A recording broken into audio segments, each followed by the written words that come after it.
Who here likes yoga?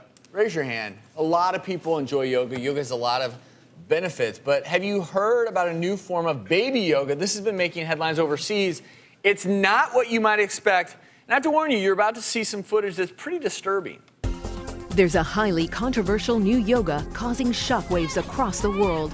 And this exclusive footage has even been banned from YouTube for fear it glorifies child abuse.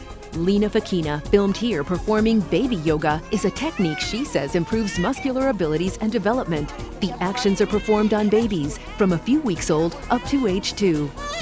Around 20 parents signed up for Lena's latest 12-day seminar in Egypt, where she performs these moves on their children and teaches them how to do it.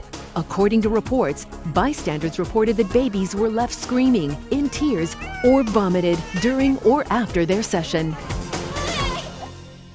Man, that is disturbing. That is just so really disturbing. wrong. I'm appalled. This baby really is in the wrong. panic position. Yeah. Like arms spread out. You know, if a baby is kind of dropped or falling or in a bath that they don't like, that's the position they get. And as you holding can one arm like twist it. Yeah, you can dislocate the shoulder or the elbow. She has a seminar called Parenting the Deliberate Way. It might as well be called Parenting the Idiot Way. Oh, yeah, This is absurd. Yes. Yeah. Absolutely absurd. And she is not, as far as I know, there's absolutely no formal training. This is a typical example, I think, of someone who comes up with some bizarre, crazy techniques, gets followers, probably makes money doing it. This is actually child endangerment. The reason why what you're seeing there with that baby yoga is so dangerous is children's limbs and brains are not designed for that kind of activity. Yeah, you know, I think doing this baby yoga the way we see in the video could put the baby at risk for shaken baby syndrome. Just having that head snap around. And I'm going to show you. The one movement that really disturbs me was this one. When by the feet, when the child was doing this, and then of course, you know, she's going up into some flips and stuff, but you know, just swinging your arm like that, you feel the blood rushing to your hand. Imagine how much more the baby's feeling it in his head.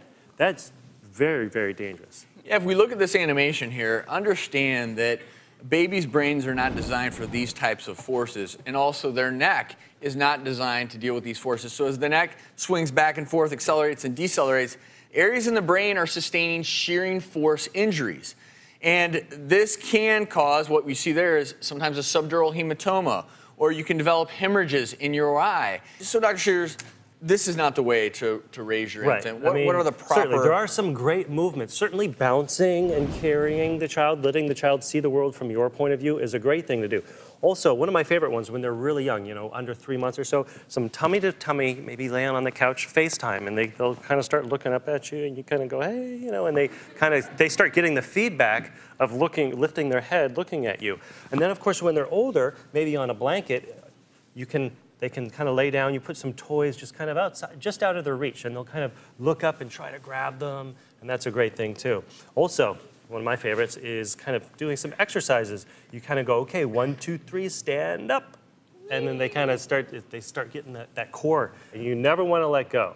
And if you never want to let the head flop back, if you see their head flop it back like that, you've done it wrong. Oftentimes, dads or parents will kind of support their torso, but also support their neck with your hands as well. So the baby is not a football.